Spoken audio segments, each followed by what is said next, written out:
दुर्गा भवानी से चम चम चम के भवनमा हो। कहवा विराजली दुर्गा भवानी से चम चम चम के भवनमा हो। आहे कहवा विराजली काली मैया गम गम गम के अंगनमा हो। आहे कहवा विराजली काली मैया गम गम गम के अंगनमा हो।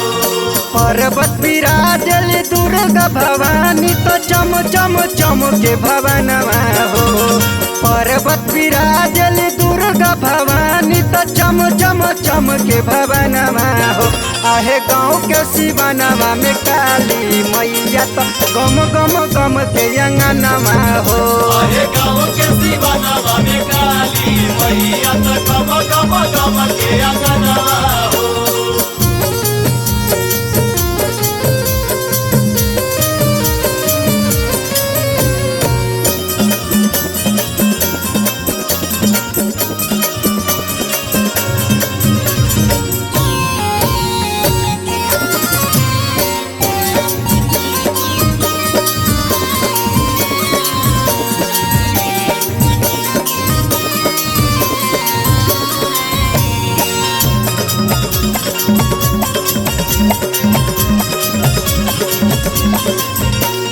कौन भोग चढ़ेला दुर्गा भवानी के कौन मिले वरदानवा हो। कौन भोग चढ़ेला दुर्गा भवानी के कौन मिले वरदानवा हो। आहे कौन भोग चढ़ेला काली माई के तो रुन झुन बजेला बजनवा हो। आहे कौन भोग चढ़ेला काली माई के रुन झुन बजेला बजनवा हो। नारियल चुनर चढ़े दुर्गा भवानी के तो अन्न धन मिले वरदानवा हो। नारियल चुनर चढ़े दुर्गा भवानी के तो अन्न धन मिले वरदानवा हो। आहे दूधवा करा चढ़े काली माई के तो झुन झुन बजेला बजनवा हो।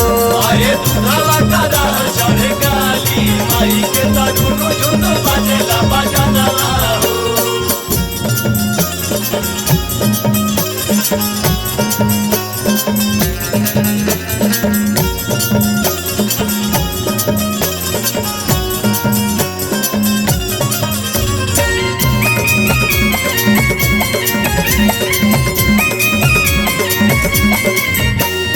कैसे में खुश होली दुर्गा भवानी तो चैली के भजनवा हो।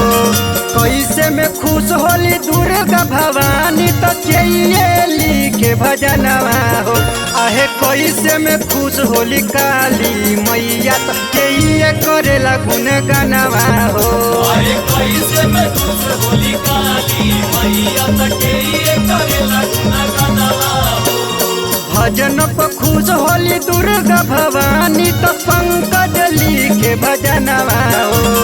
भजन पर खुश होली दुर्गा भवानी तो पंकज लिखे भजनवा हो। आहे पचरा पर खुश होली काली मैया तो शंभु करे गुनगनवा हो।